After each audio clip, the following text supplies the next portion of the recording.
High friends, good morning. Welcome to our mini blog. तर इथे छोट्या कारभाऱ्यांनी समजूतदार मोठ्या व्यक्तीला माझं नाव सांगून माझी कंप्लेंट केलेली आहे. त्यानंतर मस्त अशी शेकोटी करून दिली आणि मस्त असा त्यांना नाश्ता करून दिला. पाहिलं का, इतक्या छोट्यांचा एवढ्या सकाळी लवकर उठायची काय गरज आहे? तर असा थाट करावा लागतो लवकर उठल्यानंतर.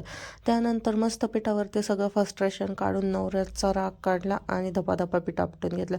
त्यानंतर त्याची टम अशी फुगलेली चपाती केली आणि ती चपाती मस्त ओवीच्या टिफिनमध्ये भरून ओवी सो खुशीने शाळेमध्ये जायला निघाली. त्यानंतर कसं आहे, अवधूतला सगळं आवरलं वगैरे आणि कारभारी घरी असले की त्यांना रिकामं बसू द्यायचं नाही. सो अशी छोटी मोठी कामे कारभाऱ्यांकडून करून घ्यायची. आणि त्यानंतर कारभाऱ्यांनी स्वतःच्या हाताने मस्त असा ॲपल ज्यूस केला, जो की खूप हेल्दी आहे. तर सगळ्यांसाठी मस्त ॲपल ज्यूस केला, सगळ्यांनी ॲपल ज्यूस एन्जॉय केला आणि रात्रीच्या 11ला आम्ही मस्त शेकोटी करून आपल्या ब्लॉगची सांगता करतो आहे. सो आयुष्य